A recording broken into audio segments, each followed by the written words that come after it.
Hello everyone, my name is Dipankar Pal, and today I'm yet here again for the fourth talk on ICME and Crystal Plasticity. Um, as you all know, in the first three talks, we have covered from all the way from different classes of materials, if you will. We talked about crystalline materials, we talked about uh, semi-crystalline materials, we talked about amorphous materials, and basically how how these can be combined in unique ways to create their hybrids or different types of composites, if you will. And those are some of the things which we covered in the last few lectures or last few talks, which we did from this podium over here. Uh, I'm your host for this fourth talk again. My name is Dipankar Pal, and I work for a company called Ansys. Ansys is a world leader in simulation technology, if you don't already know that. And what we are here doing is kind of increasing the awareness on integrated computational materials engineering. One of the legs of integrated computational materials engineering is crystal plasticity, which actually is kind of a study on linear and nonlinear aspects of deformation and its coupling with different multi-physics aspects, if you will, and basically how this uh, kind of gets into the mainstream idea of broader ICME. There are other aspects of ICME which we will discuss, as time goes. So basically, what we are set out to do out here for this fourth talk is try and understand some concepts on hexagonal closed packed materials. We discussed about face-centered cubic and body-centered cubic in our last few lectures or last few talks. And in the fourth talk over here today, we'll be trying to understand hexagonal close-packed materials.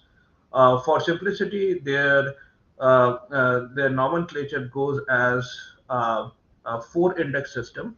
So if you think about it a bit more clearly, generally, we talk about these kind of cubic materials where atoms are either at the face centers or at the body center over there. And based on that, they were either called face-centered cubic material or a body-centered cubic material. But in the case of hexagonal close-packed materials, you don't have this kind of cubic structure anymore. What you have essentially is this kind of hexagonal close packing.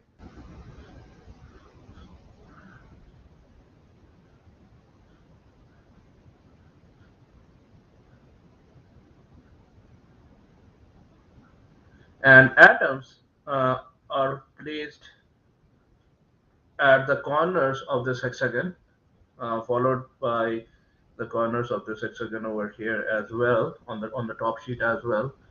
And this basically is the A plane, and this is again the A plane back.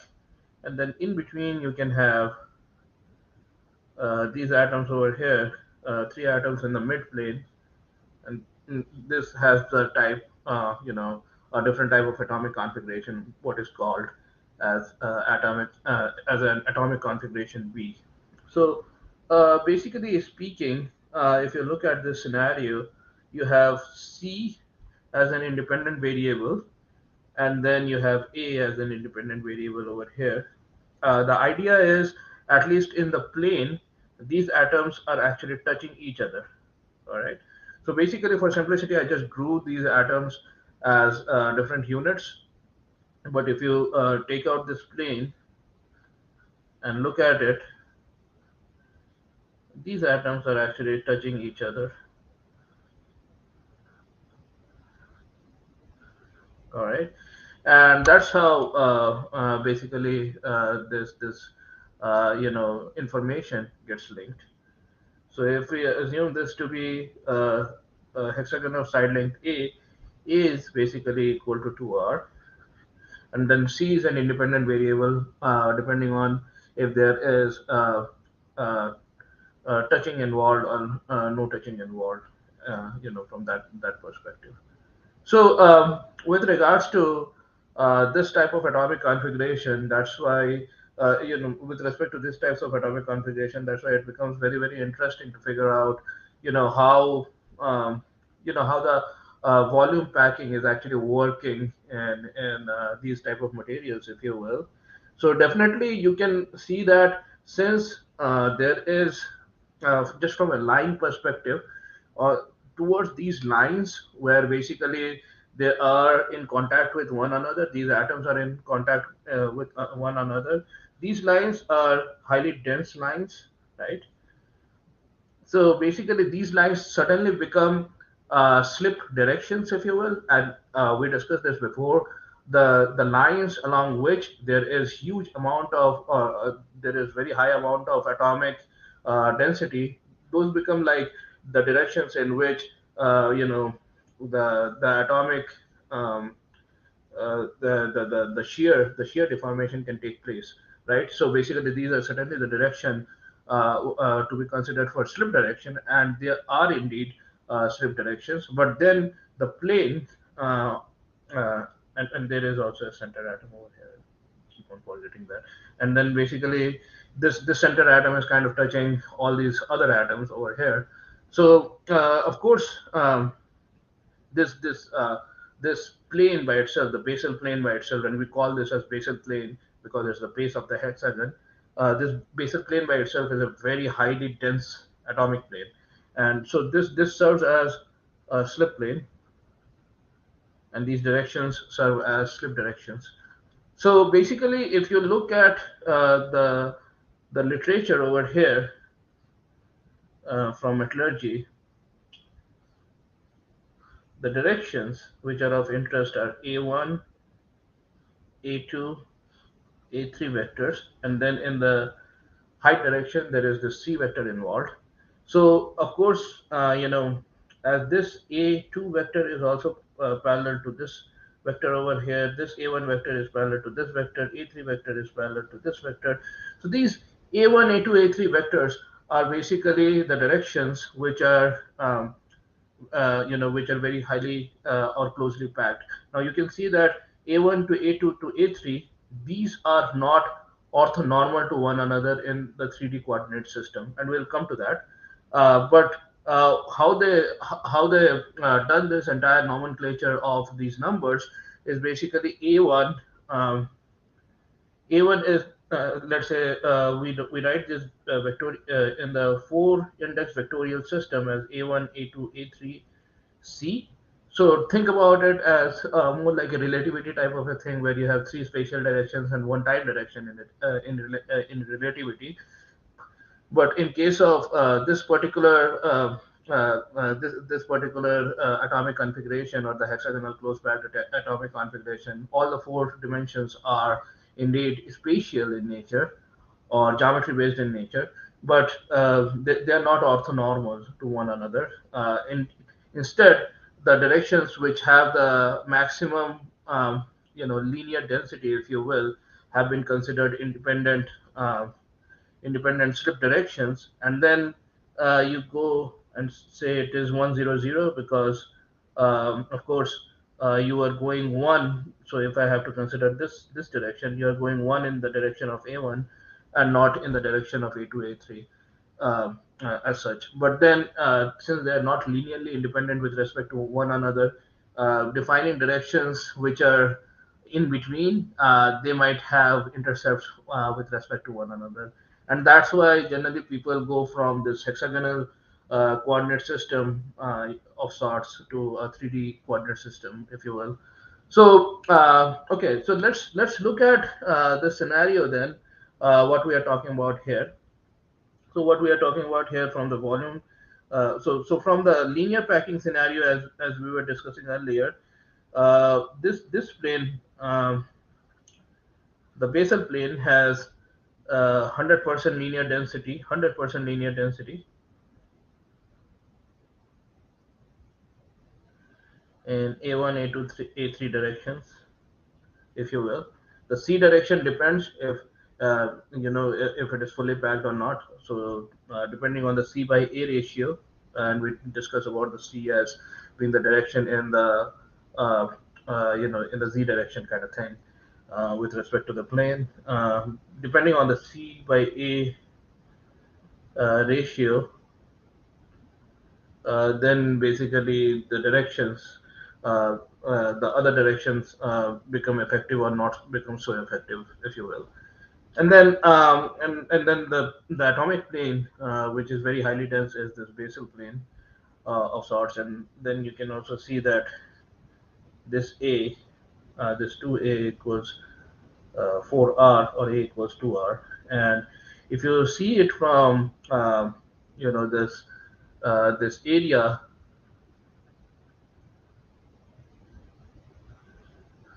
density, it will be you know uh, there are, if you look at this atom over here and this angle, 120 degree of this atomic intercept is getting shared inside this hexagon. So the hexagon's contribution to this atom is 1/3, and there is six of these atoms plus the seventh one. So six atoms are giving their 1/3 contribution to this particular plane, and uh, you know each um, each of these atoms have an area of pi r squared, if you will. Plus, there is one atom which is giving its full contribution to this particular area. So that is pi r squared. And then basically we need to figure out the area of the hexagon. Area of the hexagon is nothing but it's a equilateral triangle, and there are six of those, as we can see over here. And these are like this. You can also find the area from Hero's formula, or you can just simply get how much this value will be. So this is a divided by 2, and this is a. If we do Pythagoras, this is square root of a square minus a square by 4, square root of 3a square by 4, square root of 3a divided by 2. So that's your height over there. So half times base is a, and height is square root 3a by 2, right? This cancels out. 3, 2 pi r square plus pi r square, right? And in the numerator, you have 3a square root of 3 divided by 2. Up goes 3 pi r square, and down goes 3a square root 3. This goes over here. 3 and 3 cancels. You get 2 pi r square divided by a square root 3. A is nothing but 2 times r over here. So basically what we get at the end is 4r square root 3, 2 pi r square. Now think about it. Coming to think about it, r square and r square will cancel. 2 will be in the denominator. So you'll get at the end pi divided by 2 root 3 as your area fraction. And if you multiply it with you know with 100, then you'll get the area fraction as a number, as a percentage number, if you will. So the up number is around 3.14, the down number is 1.73 multiplied by 2, so 3.14 divided by 3.46, if you will, multiplied by 100. So you can do the math and figure that out, how much the area density will be of this particular very highly packed plane, which also serves as the slip plane with slip directions in the direction of A1, A2, and A3, if you will. And then comes the idea of the volume, and then you can also figure out the atomic fraction of different types of planes which you might want to consider. But then what becomes also important is the volume fraction. So for volume fraction, what you do is basically this is the number C over here, and this is A, right? And then, as we were talking about earlier, so there is a central atom, but now the central atom is considered per volume. So basically, half of this is inside this hexagonal volume, and then you have these atoms over here, which are kind of touching one another, if you will, and then basically three atoms which are completely inside of this hexagonal closed packed system, and then these six atoms are also kind of touching one another, if you will. So now, from this perspective, we need to figure out how many atoms are there present, and what is their contribution to the volume. So if you look at these corner atoms, there can be a set of hexagons on top of these. So basically, if you look at this corner atom over here, in a plane, if you're talking about a circle, that's 120-degree sector of 360-degree angle. So that is like one third, which we were talking about earlier. But since we are talking about volume now, so there could be one hexagon on top of this. So that there could be three hexagons on top of this atom. So basically, if you look at, for example, this particular atom out here, uh, coming to think about it, uh, this is one of the hexagons. This is another one, and then there will be a third one, basically which this atom will contribute to, and then there will be three hexagons on top of it. So basically, it's like a finite element node, and basically, depending on the connectivity of elements, you have to kind of figure out how much is the contribution going to different elements, if you will. So that's kind of a connection in between finite element way of. I mean, it's not exact science, but kind of similar analogy of looking at how much is the contribution of this node towards this element, and sometimes that becomes important in finite element as well. So there are six of these atoms which are giving. So there will be three atoms in plane, and then three atoms on top of three hexagons on top of this particular atom. So basically, there will be six hexagons to which this atom or this node will contribute to. So if you are setting out to do this volume fraction, right? This volume fraction in here, we are looking at six atoms on the top plane, giving 1/6 of their contribution to this hexagon volumetrically, and each of these have a volume of 4 by 3 pi r cubed, plus one atom in the center, which is giving half of its volumetric contribution to this particular hexagon over here, and half contribution to the hexagon above it. So half times pi r cubed. Uh, sorry, half times 4 by 3 pi r cubed, if you will. And that's the same story for the bottom atoms as well, bottom plane of atoms as well. These ones over here, these one and this one, because it's a A type of stacking order. So you can see that this whatever this plane is doing, the lowest plane is also doing the same thing.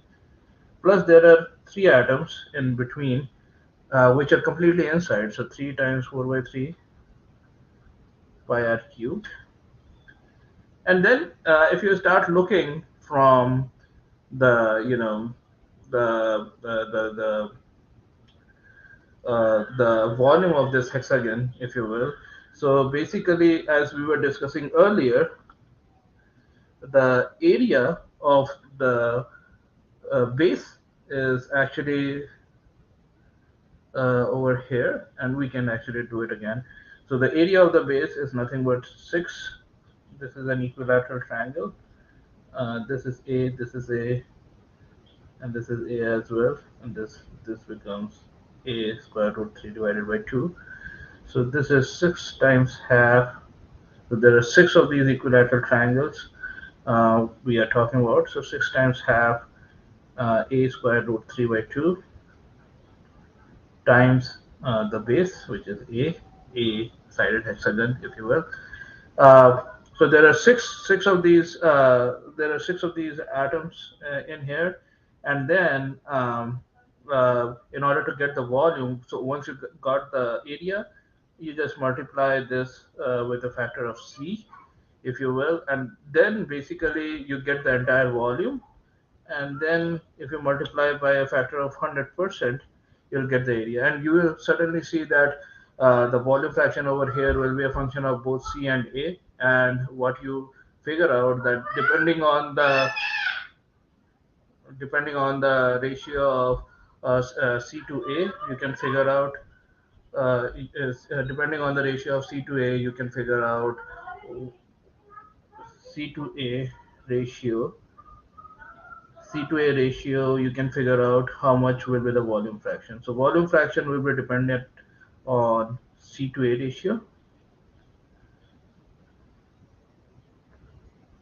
dependent on C to A ratio.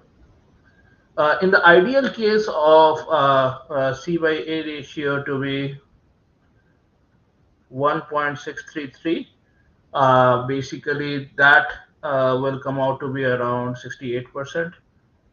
Very close to that of that BCC, but as the C by A ratio or the height of the hexagonoid increases with respect to the A or the side length of the hexagon, you will see that volume fraction will fall down. So in general, if you want to look at all the things which we have discussed before, um, we talked about FCC, we talked about BCC, and we talked about HCP. So FCC certainly has the highest volume fraction. I think it's around 72%. Followed by BCC. For BCC and SCP are one and the same if the C by A ratio of SCP is around 1.633. But if the value increases, the C by ratio increases, meaning for the same ABA stacking, if your C or the height of the hexagonoid is bigger than the side length of the hexagonoid, then then BCC will be more dominant on SCP. Otherwise, they will be equal for C by A ratio of around 1.633, if you will. So this is basically what kind of holds for volume fraction. Also for FCC, the slip directions and slip normals are the closest packed directions and planes. Okay. But for BCC and SCP, uh, definitely the closest packed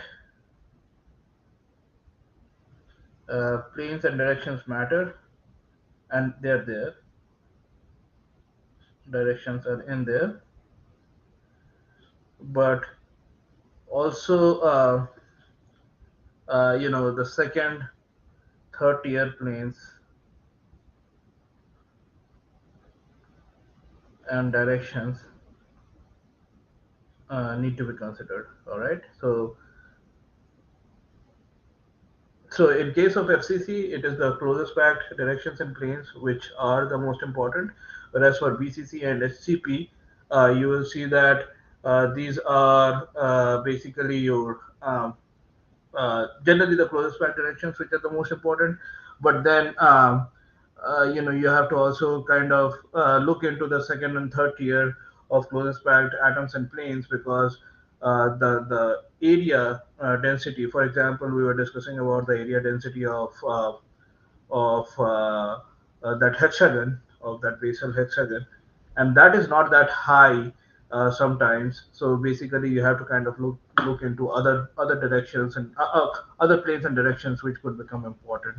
So that becomes definitely a possibility in BCC and HCP, whereas in FCC it's just the closest packed directions which are important, because the gap of linear packing in those directions and area packing in those particular planes is much higher compared to the second closest or third closest ranked order. Whereas for BCC and SCP, uh, after the closest packed direction and planes, if you go look at the second and third tier directions and planes, they still have some kind of dominance. So you can kind of think about this problem as eigenmodes. So, for example, in certain cases in finite element, when you're thinking about eigenmodes, you might want to consider the most dominant eigenmode, and that will be good enough for 99.9% accuracy of the problem. But in certain cases, it might be the case that not only the most dominant eigenmode will matter, but there will be other type of eigenmodes which might have uh, influence, on the accuracy of the solution, and you may not want to restrict yourself to one or six dominant eigenmodes. There are some theories in finite element where they just consider the first six eigenmodes and be happy with it. But depending on the type of the problem, the geometry and material of the problem, more modes could be important. So yeah, so you take that decision in BCCA and SCP in a rolling base on a rolling basis, whereas in FCC it's definitely the most close packed directions and planes, which will be the most important ones, and you need to take them into account while you are doing your solutions or writing a crystal plasticity finite element method, or coupling it with other multi-physics scenarios. So those things need to be thought about before you write, uh, before you start writing your code, just from a mechanical perspective. It's various, and that's kind of the entire point of these lectures is basically that mechanical engineering people are very focused on the mechanical engineering perspectives of finite element method. Metallurgy people are very focused on the metallurgy side of things, strip planes and strip directions. So we are first taking the idea, like first kind of trying to discuss more material science aspects of crystal plasticity to be known to the finite element side of the ball game, and then we'll take the reverse way out and basically kind of inform the material scientist what is going on the finite element side and what needs to be understood in greater details. So for these two kind of interdisciplinary topics, interdisciplinary areas, if you will, to kind of come together. And this is just the first, you know, one of the very first things which we are doing. There will be other areas which we'll be discussing as well.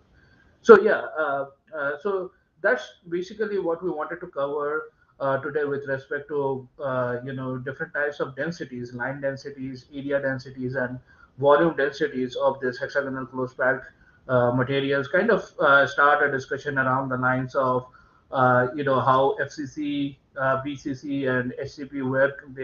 They are kind of in terms of the dominance of this close packedness or of some sorts, if you will.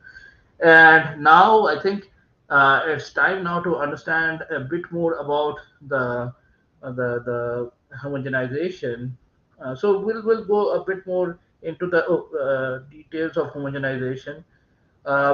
I know we have put in the agenda the transformation from the four index system to three index system, or three dimensional coordinate system, if you will. But since we are around the 30-minute mark already for today's talk, I'm kind of jumping to the next topic of further discussing a bit more on the homogenization aspects.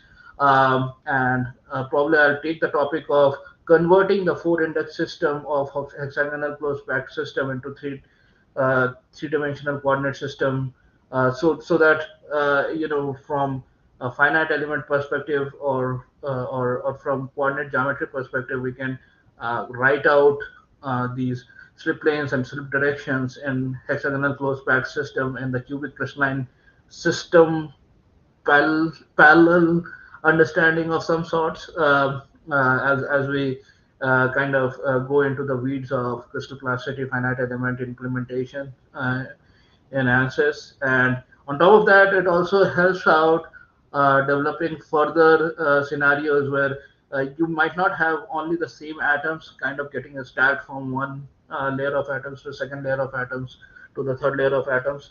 When we talk about APA stacking, of course, we are talking about the same family of atoms, but you can also think about, there could be different types of atoms coming into the family. Of course, we may not be able to get that in the continuum description, but we can definitely change models from a local perspective or from a continuum, from a constitutive law perspective in those regards, if you will. So, anyways, we'll take. So that's why it's very important to convert that four index system into three index system, not only for the fun of it, but or not because just it's just done over and over in literature, but it's also because of the fact that it might be a very important thing to do when you are thinking about coupling these type of non-cubic crystal cubic systems, physics of these non-cubic crystal systems with other multi-physics arenas, if you will. All right. Last time when we were talking about homogenization, we did discuss about single crystals. We did discuss about grain boundaries, and then we kind of discussed about the periodic boundary conditions from the finite element perspective. So again, now in this second part of the lecture, we are again, taking drive back into the finite element side of things. We said that for single crystalline materials, if you will, this is the RV box which you are caring about. Of course, there are other ways of doing homogenizations, and we will discuss those. But generally speaking, as you can see and relate with a lot of literature in this arena, you will see periodic boundary conditions in this cube, and then if you don't have grain boundaries and just single crystalline materials, you have to make sure this box over here is called the RVE, or representative volume element, but this box is continuum in nature. So you have to kind of ensure that you have uh, enough Burgers vectors or lattice vectors inside this RVE box. So what I'm trying to say is RVE length scale should be n times a vector, where you need to ensure that limit of uh, this n should be huge enough. Let's not put limit, that for example you are setting out to measure out tangent modulus or Young's modulus. So let's just start with the elastic property such as the Young's modulus, right? Uh, so the n should be big enough, and this is your lattice vector or the atomic line spacing which we are talking about. In this case, in the SCP, we talked about the side length of the hexagon. In case of FCC, face-centered cubic or body-centered cubic, we talked about the side length of the cube. So this n should be a very big number, such that Young's modulus becomes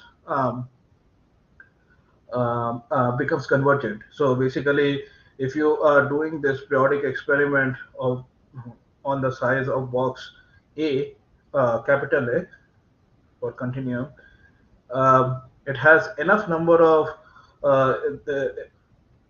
enough n as a function of enough a vectors or enough lattice vectors from the single crystalline system that you have a convergent property. You do the experiment on this size length of a, or you do the this RV continuum experiment on the side length of 2 capital A, 2 times of this A RVE, or representative volume element. You get the same property, let's say, for your Young's modulus or tangent modulus, depending on linear side or non-linear side, which property you're measuring. or numerically predicting from the RV, if you will, right? The other thing which we wanted to discuss was the aspect of grain boundaries. We said that okay, if you have if you have polycrystalline materials, then the grain boundaries will matter quite as much as well. And it's not only then the RV length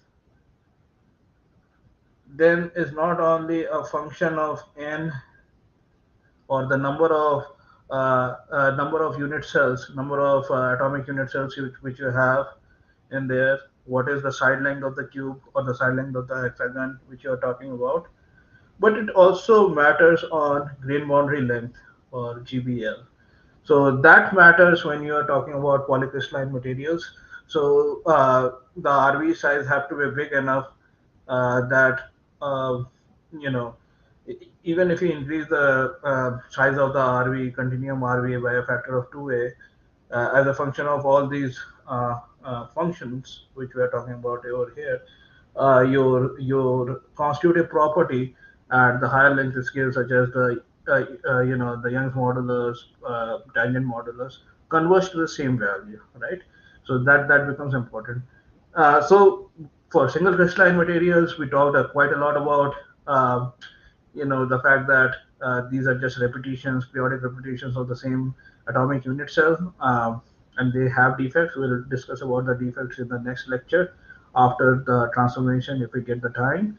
Um, and we also discussed about the fact that in case of polycrystalline materials, we talked about these grain boundaries where, for example, if solidification is happening from different sides, these grains kind of come and intersect at the boundary, and since their orientations don't match, in order to go from one direction or one type of orientation to another type of orientation, there are some mismatches that regularized boundary or regularized interface of these mismatches are called grain boundaries. If you generally the grain boundary mismatch at these locations, if for that matter, if you're looking at two sides of the grain boundary, that mismatch has to be more than 5 degrees.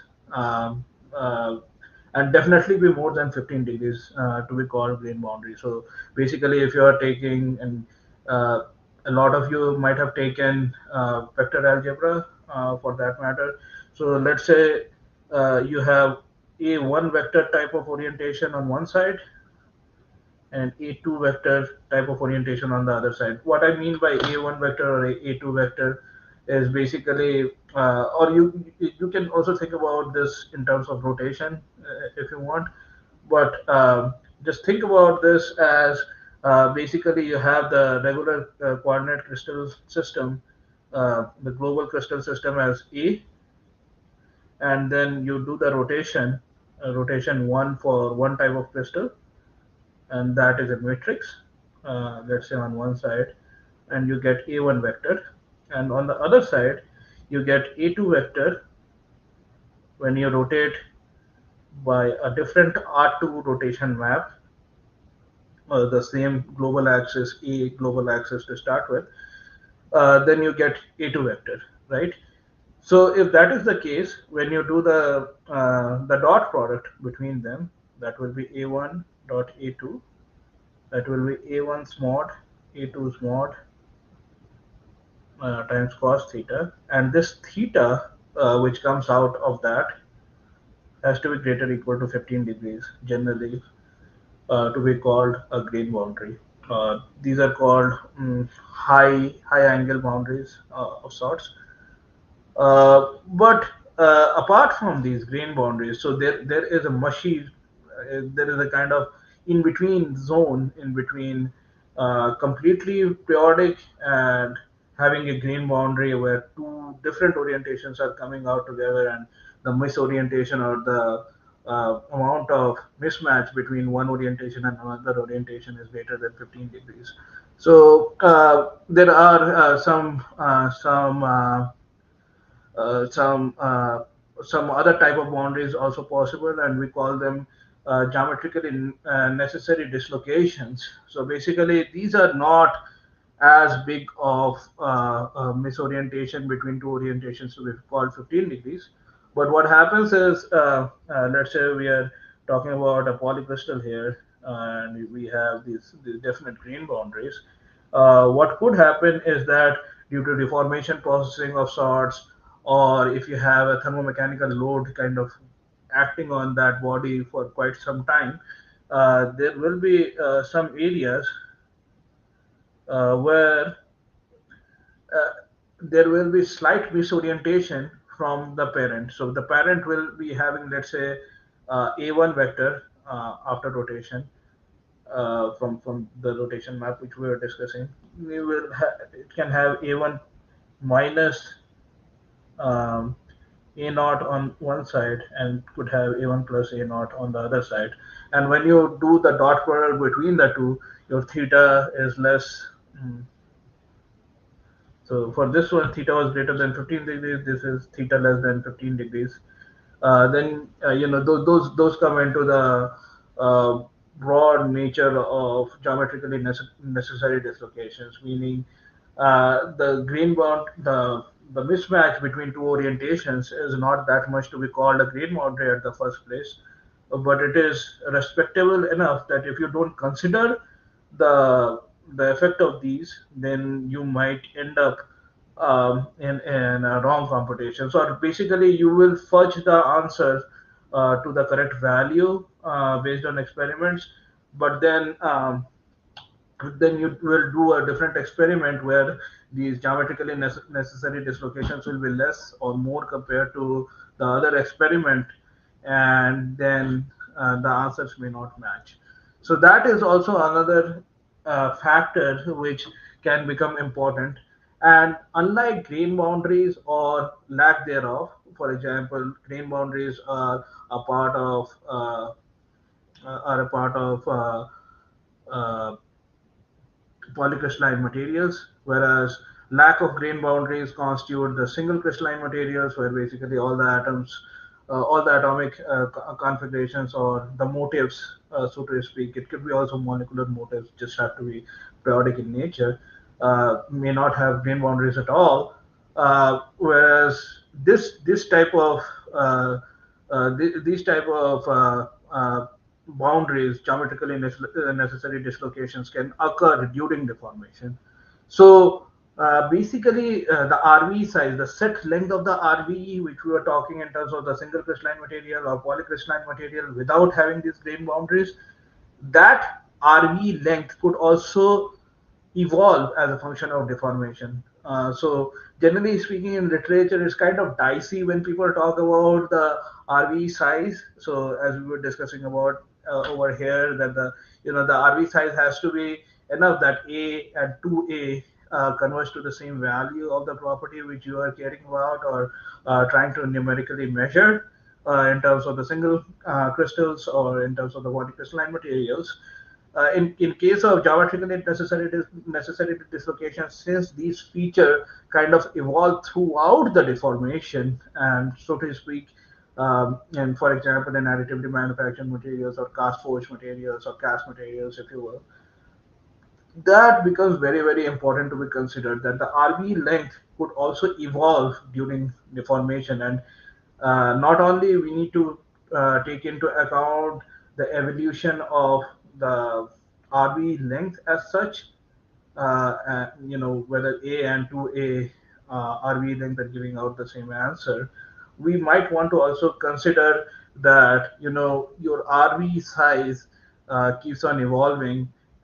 Let's say it goes from A to 1.5A during deformation. You're capturing, so to speak, you kind of start with A 1.5 times A of that cell, but you put a buffer of 0.5 A to begin with. But as you are doing that deformation during the during the course of RV evolution, you are making those dead elements active as a function of these features such as the geometrically necessary dislocations. You're kind of trying to increase or decrease the size of the RV. And then that evolution going from A to 1.5A or 2A to 3A, if you will, should be consistent. And then you should be able to measure, uh, uh, numerically measure at least some of the properties of interest at higher length scales. And this also goes further into the size effect aspects of the RV, where basically, depending on the size of the RV, you might want to just not only measure the property but also the gradient of the property at higher length scale. And the mean field homogenization, so to speak, will no longer be valid. Its higher gradients might be also requested at the higher length scale in order to fully capture the effects. It's not something which um, has been done in the literature, but has definitively very pronounced effects sometimes, and we'll be discussing more of these evolving RVs in the future. But I just wanted to kind of give you an idea where, in terms of the evolution of the RV size, there will be some things which might become interesting. Also, in terms of how to characterize these aspects of how to characterize these aspects of gradients in order to characterize some of the geometrically necessary dislocations, if you will. Because if you look at the field, the a naught, these thetas, the value of misorientation is less than 15 degrees. You might not be able to capture that very accurately if you don't capture the gradients of, for example, the plastic deformation gradient or higher gradients, if you will. So that also matters. Like, how are you going to capture these geometrically necessary dislocations, which do not have as pronounced as of an effect as a grain boundary, but then these other important aspects of geometrically necessary dislocations might become important, if you will. So with that, I'm kind of closing off and starting the guest lecture. Again, one of by one of my colleagues, Jimmy He, actually gave this guest lecture, and we have heard about the overview of what he was covering in the last lecture, going from the process side of additive manufacturing to simulation, from process simulation side of additive manufacturing to microstructural side of additive manufacturing, and now he'll be talking about, and then he talked about the property side of additive manufacturing, kind of in an overview sense, just to give you a demonstration of how ICME capabilities uh, can be put together using Ansys tools. So in today's lecture, he will be continuing some of that and bringing that part into conclusion. Our lectures will keep on going for much more time, because we are over here trying to disseminate how Ansys tools are a great fit for the area of integrated computational materials engineering and multi-scale aspects. So our lectures will continue, but the guest lecture for today, again given by uh, uh, mm, Jimmy, soon to be Dr. Jimmy He from UIUC. His second pre-recorded guest lecture will be what we will be doing in the next few moments of this talk, if you will. So here goes. I'm trying to add his. Uh, so I'll stop my screen and then share screen over here, and okay,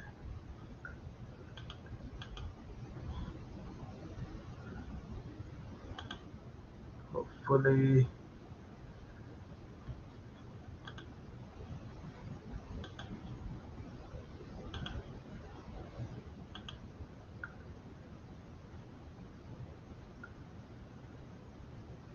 Right, so this is the All part right. of the lecture. Hello, everyone. Welcome back to part two of the guest lecture on ICME and Crystal Plasticity. My name is Jimmy. I would like to first thank the Pankar for inviting me to this amazing talk. And I want to continue on our discussion on additive manufacturing material behavior prediction using a simulation-based ICME approach. I would like to again thank my collaborators, E, Pankar, and Ali. And in the last part of this guest lecture, we concluded with talking about some of the Hall patch effect and how they can be implemented into crystal plasticity simulations. We also introduced that in this section, we will be talking about a numerical example that involve three different laser scan speed and see how that affects the microstructure and the mechanical properties. And without further ado, let's go into the results. So first of all, we can study the effect of laser scan speed on specimen morphology. So over here, from left to right, we can see the solidified single scan track with their microstructure overlaid onto them. And from left to right, with increasing laser scan speed, it's immediately obvious that as you increase in scan speed, voids start developing and the void also get larger. Those are primarily lack of fusion voids due to not having sufficient time for the powder to melt and then re-solidify. As we cut open from the side and then look at the cross section for the three microstructures, we can see right here the dashed black line indicates the approximate boundary between region that has melted and solidified during the scan process versus the unmelted particles, which is denoted here by these tiny speckles. So from left to right, we again see the increase of depth of these unmelted region, which is a direct result of the increasing laser scan speed and not having sufficient time for heat transfer to occur that melts sufficient amount of the particles. We then extracted a representative volume element from the center of each domain, and we can extract basic statistics of this representative volume element. So we can see that as we increase in scan speed, the void volume fraction increases for the representative volume element, and within that RVE of the same volume, there's also increasing number of grains that increases from 66 all the way to 69 from increasing grains laser scan speed, which leads to a decrease in the area equivalent spherical diameter of the grains. So next, we're going to briefly discuss how we go about setting up a crystal plasticity simulation in our current framework. So the user provides us with two types of basic data. One particular is a geometry, which is defined by a VTK file. The VTK file contains information on the grain ID and Euler angles for each grain in the microstructure, so we can visualize it as such. And also on the material properties side, the user provides us with three main categories of material properties. They're the thermal response in the form of coefficient of thermal expansion, the elastic response in different elastic moduli for different elastic model, and then also the plastic response that contains the crystal type, the hardness parameters, as well as various material parameters that define the plastic flow. All of these information were then sent to a Python script, which then computes the non-uniform spin resistance distribution and write out Ansys APDL commands for the grain definition and material assignment. We want to highlight that all of these that are boxed in the dash line are fully automated so that the user only needs to provide us with a geometry VTK file and these material properties, and the rest of the simulation is fully automated. Then we can inspect the result of the non-uniform slip resistance distribution and study how the laser scan speed has affected it. So over onto the left, you see three spatial distribution for the initial slip resistance for the three RVEs that we extracted from top to bottom is increasing laser scan speed. So from here, we immediately see that the hardness is lower on the interior of the grain, whereas it's higher right on the grain boundary. This makes sense because, as we previously discussed, grain boundaries are hinder dislocation motions, so effectively they behave as such that they have higher resistance to slip at the grain boundary. And then that is consistent throughout all three RVEs. We see that the hardness is lower on the interior of a certain grain and higher near the grain boundary. Also, we can see from top to bottom, we see more and more red showing up in the contour plot, indicating that higher, there's more voxel with higher hardness that's present in the volume. This trend is more obvious once we look at it from a histogram perspective, where we draw a histogram for all the voxels within the RVE. We can see that as we increase the laser scan speed, there's more voxels that have higher initial U stress, and there's also fewer voxels with lower initial U stress. This indicates that as the laser scan speed increases, the decreasing average grain size has led to an overall increase in the average initial hardness parameter for the RVE. And finally, we can look at how these translates to mechanical property differences. We can see that this plots the complete stress strain curve for the three different RVEs. They're loaded along the scan direction, and we can see that on the lowest scan speed over here, it has lower flow stress, and as the scan speed increases, the flow stress increases. And then we can see from the contour plot right here that stresses are highest at the grain boundary. You can see all the red concentration point that resembles the grain boundary that you see in the previous slide. And also, these dark blue regions that you see in the last RVE are actually voids. So for our framework, when there's void in the RVE, we do not actually remove those elements from the microstructure. We instead just keep them in, so we always have a cubic mesh, and we instead assign them some elastic material properties so that the Young's modulus is very low, so that you get almost zero stress in those regions. And then we can also extract the Young's modulus and the U stress for these three RVEs. And we can see that the Young's modulus remain approximately constant for the first two microstructures, whereas it starts decreasing for the last one. This is reasonable because on the last one we have an increase in white volume fraction, which affects the homogenized elastic modulus in the elastic range. When we look at the U stress, we see that the U stress gradually increases with increasing laser scan speed, which is a direct result of the decreasing grain size and the grain boundary strengthening that we implemented. It is important to note that these numbers right here are for representation only. They're not calibrated against the grain boundary hardening part, like how much it hardened when it goes from one grain size to the other. It's not calibrated against any material data because we do not currently have experimental data that contains different average grain sizes. So those increase are we select some placeholder parameters to generate these curves, but we do show that with these parameters we are able to capture that the U stress is gradually increasing for these three microstructures. So finally, in conclusion, we present a multiphysics ICME workflow to simulate the process structure property relation for laser powder bed fusion.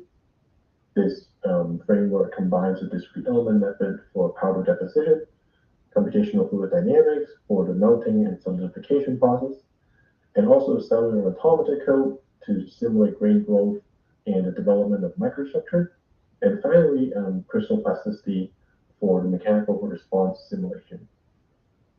We perform simulation of a single scan track with different laser scan speed. We observe increasing U stress due to decreasing grain size.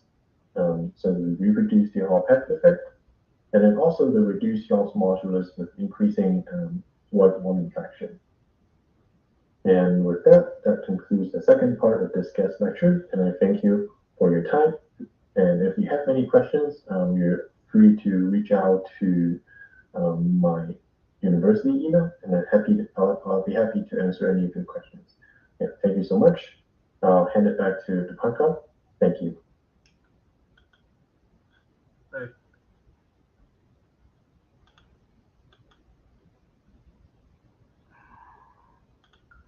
Yeah, so thank you, Jimmy, for today's guest lecture.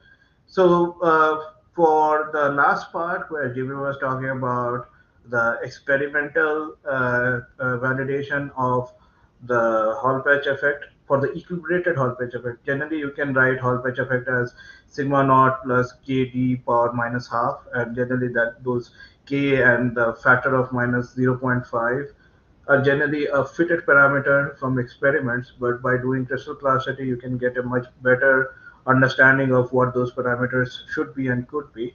So for our TMS, so Jimmy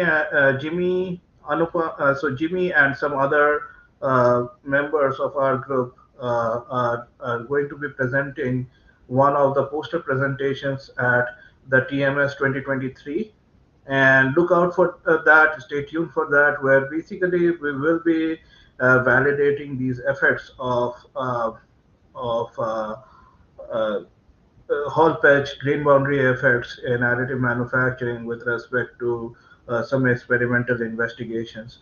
The other thing which Jimmy talked about is the aspect of voids. So basically, in our RV mesh, if required, we can take voids into effect. Currently, the mechanism by which we are considering voids is by changing their elastic properties. But in the future, depending on what kind of microstructure they are interacting with, there will be some changes with respect to how we treat our voids, and those depending on those interactions in between the granular microstructure and voids, those different treatments will be also shown in some of our future work. So basically, with that, I would like to close off today's lecture. Stay tuned for some new guest talks where basically we'll show you some updated treatments with respect to the interaction of wires and crystal plasticity, the experimental investigations on Hall pitch and how it connects back with experiments with some reality, and kind of gives you a better understanding of why we should not be doing a fitted a fitted equation approach where we just assume certain exponents and certain constants of proportionality with respect to these Hall pitch type of effects, because to be truly speaking, first of all, they do not seem to be always tied to those exponents, if you will. And the other thing which could be of interest is the combined effect of voids and granular interactions. So when we talk about Hall pitch effects, we just care about the grain effects, assuming 100% near net density, which is of course the case after you do some kind of heat treatments or hipping type of processing. But to be honest, what we are interested in doing, whether it's additive manufacturing or traditional manufacturing, or in general products where these green aspects are present, or even in CFRP materials which do not have green microstructures, if you will. But let's say you start with some initial build or initial product where you have certain amount of voids present, and how that will be interacting with microstructure, and the trajectory of tracking those interactions between microstructure and voids, that could be much easily done in our approach, because here generally we go by mat IDs, and you can assign something to be crystalline material, something to be a void material, something to be a material where let's say a different type of material is present altogether. So if you want to do, like for example, a metal matrix composite where the matrix is metallic, or some other type of crystalline material, and you have a different type of reinforcement in that, you should be able to capture those aspects. Also, uh, as Jimmy just showed. What we can also do is, identification of grain boundary elements, where basically we can tweak all the properties. So that is something which we already do, and those have to be generalized as well with respect to a very new type of microstructural meshing, uh, uh, which we are working on currently, and which might be released sooner or later in the future. So those aspects will become much more important, and how not only the grains will have a bonded contact, which is the case in these type of guest lectures, which one of those which we saw from Jimmy, but grains can have uh, you know uh, different types of shears or motion of one grain with respect to another grain. Those are some of the aspects which will also bring to fruition. So what we want to suggest is that we are not only working on just a crystal plasticity approach, or just an RV approach, or just the machine based approach. We are working in an end-to-end scenario where we do we start from the microstructural geometry, we do the meshing, we do different types of material IDs together, different types of crystalline materials like BCC, SCP, and FCC can be in the same mesh. Um, Different types of grains could be in the same mesh. Even we can, account for voids and other type of material IDs, and still do not get into non-convergence aspects, still get a very convergent answer. Not only that, as time goes and we go to all these conferences, we'll also show some experimental validations. We've already shown some experimental validations with respect to our 2024 aluminum third temper alloys, along with different other materials like 7XX series and stainless, and a bunch of different materials which we are working on. But definitely, as time goes, that is another area where we are working with our partners inside and outside Ansys to uh, have much more, uh, widespread dissemination of our solutions and what we could do with the crystal plasticity branch of ICME, if you will. And then inside Ansys, if you don't already know, there are a lot of homogenization approaches people had been working on. Our dynamics arm of LS Dyna to our more implicit arm of APDL, if you will. And then apart from that, some of the approaches which we are working on and mechanical with respect to bringing in different length scales and different materials and different mechanisms and physics together and passing it to different higher length scales. So that being said, we are definitely looking forward to more interactions with all of our customers, some of whom are also watching this direct direct live LinkedIn live lecture. So for next week's agenda, I think we'll skip for some weeks till everybody is kind of either busy with Christmas or Hanukkah or some other type of festivals or family traditions they believe in. So what we are thinking about is maybe we rejoin and reconnect with respect to our efforts back in January, starting in January.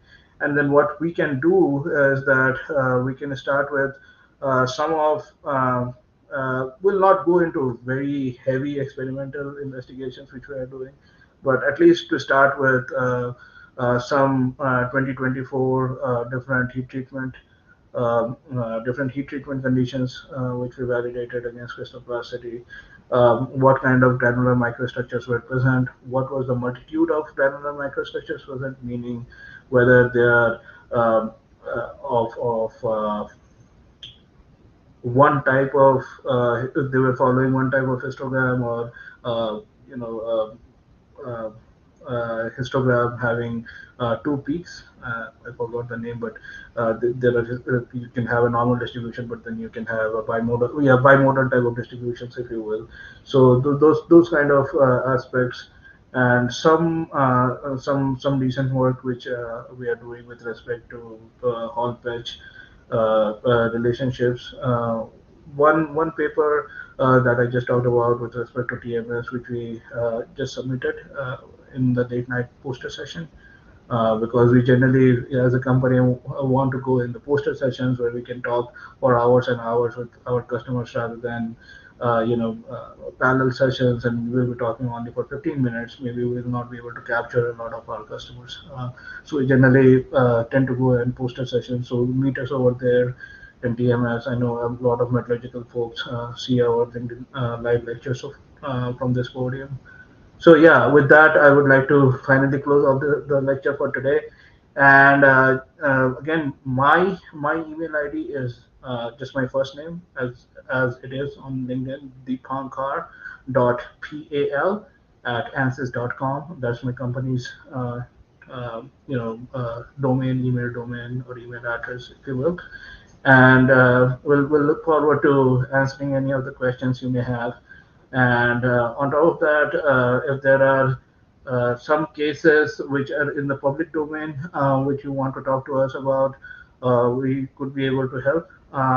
We definitely cannot share any of the customer data with you all on this podium. But if you have, uh, I would say, uh, nickel, titanium, or aluminum based alloys, we have very good understanding of those with respect to the algorithmic implementation which we have put together. So those are some of our areas of competition, competitiveness.